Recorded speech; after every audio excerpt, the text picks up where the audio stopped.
It all started when Bob spotted Dr. Nefario's freeze ray leaning against a stack of dusty lab crates. To Bob, it didn't look like dangerous technology. It looked like a magic snow wand just waiting to make the perfect winter playground.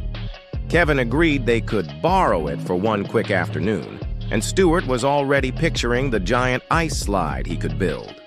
With a few whoop zaps, the minions had turned the backyard into a shimmering palace of frosty towers, slick curling lanes, and a banana-shaped ice rink.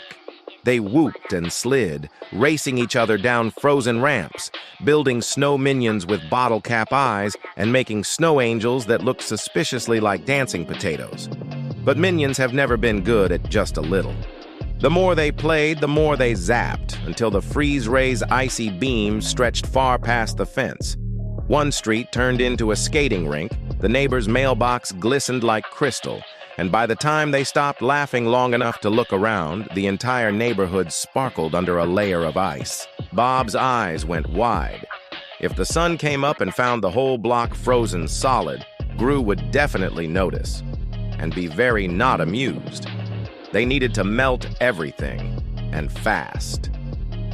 The plan was pure minion logic. Kevin grabbed 3 hairdryers from the bathroom. Stuart pulled out a toaster. Heat is heat, he reasoned, and Bob lugged a giant bowl of flaming banana flambé from the kitchen. They fanned out like a tiny rescue squad. Hairdryers blasted warm air over frozen doorknobs.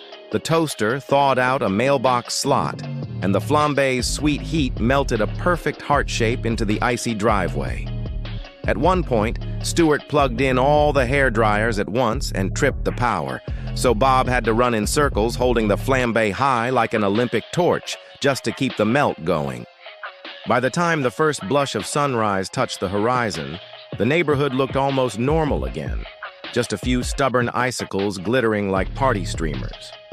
The freeze ray was back in its corner of the lab looking innocent, and the minions were sprawled in the kitchen sipping hot cocoa with little banana slices floating on top. Bob glanced at Kevin and Stuart with a sleepy grin.